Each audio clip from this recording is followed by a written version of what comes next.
உலகத்துல அதிகாரத்துல இருக்கிறவங்க நம்மள ஒண்ணு செய்ய சொல்றாங்கன்னா நம்ம என்ன பண்ணணும்? கண்டிப்பா செஞ்சா. அப்படி செய்யலைன்னா பனிஷ்மெண்ட்டோ டெத்தோ ஏதோ அவங்க கொடுக்கறது நமக்கு வாங்கிக்கணும் இல்லையா? ஆனா பாபிலோன்ல சிறை கைதிகளாக பிடிக்கப்பட்டு போன 3 Hebrew boys, Shadrach, Meshach, Abednego, அவங்களும் இயேசுநாதரை நம்பிட்டு இருந்தாங்க. ஆனா ராஜா என்ன பண்றாரு, ஒரு பொன்னாலான சிலையை உருவாக்கி எல்லாரும் மியூசிக் பிளே பண்ணும்போது இந்த சிலையை பணிக்கணும் அப்படின்னு சொல்றாங்க. ஆனா இந்த 3 பேரும் இயேசு மேல ரொம்ப பாசம் வச்சுட்டு இருந்தாங்க, நம்பிக்கை வச்சிருந்தாங்க.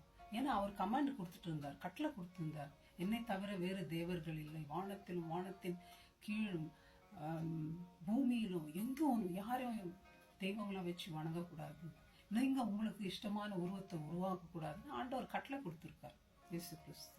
அந்த கட்டளையே அவங்க ரொம்ப நம்பினாங்க. ஆண்டவர் தவிர நான் யாருக்கும் நான் என்ன பண்ண மாட்டேன், பணிய மாட்டேன், கும்பிட மாட்டேன் அப்படின்ட்டு. அப்போ அதை ராஜா கேள்விப்பட்ட உடனே ரொம்ப கோபம் வந்துடுது. ராஜா என்னன்றாரு, நீ அதை பணியலைன்னா நெருப்புல ஒண்ணு போட்டுருவேன், பயங்காமிகள். இவங்க சொன்னதுக்கு அவங்க என்னன்றாங்க, ராஜாவே நீ சொன்னதுக்கு நாங்க பதில் கூட சொல்ல தேவையில்லை, நாங்க வணங்குற தேவன் எங்களை அந்த நெருப்புல இருந்து காப்பாத்தலைன்னா கூட நாங்க இதை வணங்க மாட்டோம். 3 பேரும் ஆண்டவருக்கு பண்ண உடன்படிக்கைய அவ்வளோ நம்பிக்கை வைக்கிறாங்க இயேசுநாதர் மேல. அவங்களுக்கு கஷ்டம் வருது, சாவு வரப்போகுது, அவங்களுக்கு சமாதானம் இல்லை, இருந்தாலும் அவங்க நம்பிக்கையிலிருந்து விலகவே இல்லை. உடனே ராஜா என்ன பண்றாரு, அவங்கள கட்டு கட்டி என்ன பண்றாரு, நெருப்புல போடுறாரு. வேதத்துல யோபு கூட நம்ம பார்த்திருக்கோம். யோபு கூட நிறைய கஷ்டங்கள் வருது. என்ன வருது, பிள்ளைகள் எல்லாம் செத்துடுறாங்க, இருக்கிற மாடு ஆடு எல்லாம் பொட்டகாலம் செத்து போகுது. அதில் உடல்ல வியாதினால அஃபெக்ட் ஆகுறாரு, வச்சு கீரின்னு சொல்லிருக்கிறார் போகுது பாவம். மிஸ்ஸஸ் ஜோப் என்னன்றாங்க, ஏயா உனக்கு அறிவு இருக்கா, என்னன்னாலாம் கேட்டிருப்பாங்க. நான் நினைக்கிறேன், அந்த இயேசுவை நிந்தித்து உன் ஜீவனை விட்டு செத்து போயா, இந்த சோதனை வலி எல்லாம் என்னத்துக்கு அனுபவிச்சுன்னுங்கிற இன்னும். அதுக்கு அவர் ஒரு மிஸ்டர் ஜோப் ஒரு வார்த்தை சொன்னார், என்ன தெரியுங்களா, இயேசு கிறிஸ்து என்னை கொன்னு போட்டாலும் நான் அவரை விட மாட்டேன். அவ்வளோ நம்பிக்கை. நன்மையை பெற்ற நாம் தீமையை பெறக்கூடாது அவர் கையில இருந்து. எவ்வளோ ஆசீர்வாதம் கொடுத்தாரு, எத்தனை ஒட்டகம் கொடுத்தாரு, எத்தனை மாடு கொடுத்தாரு, எத்தனை பிள்ளைங்க கொடுத்தார், பேர பிள்ளைங்களை கொடுத்தார், எத்தனை செல்வத்தை கொடுத்தார், ஆஸ்தியை கொடுத்தார். ஒரு முறை தப்பு செய்ய அவருக்கு கஷ்டம் கொடுக்குறாருன்னு நம்ம விட்டுருது. அவரை என்ன பேசுற நீ பேச்சு கண்டிச்சிருப்பாரு இல்லைங்களா? நெருப்புல போட்ட உடனே இயேசுநாதர் கூட வெளியே இருந்து ஒரு வார்த்தையில நெருப்பு அமைஞ்சு போ, இல்ல நெருப்புல இருந்து வெளியே வாங்க அப்படின்னு ஏதாவது ஒண்ணு சொல்லி இருக்கலாம் இல்லையா? இல்ல வேற யாருன்னா கூட நெருப்புல அனுப்பிச்சிருக்கலாம்.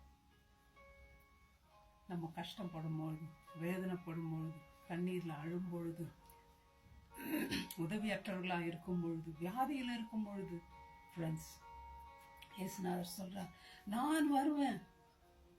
இயேசுநாதர் நெருப்பின் மத்தியில 4வது உருவமா ராஜா பாக்குறாரு.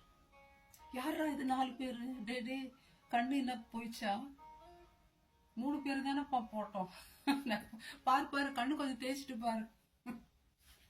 இயேசு சொல்ற, நான் உங்களை தனியா உள்ள அனாதைங்களா உள்ள தேற்றவாள்னு அனுப்பியிருக்கேன். பரிசுத்த ஆவியானவர் உங்களோடு இருக்கிறார்.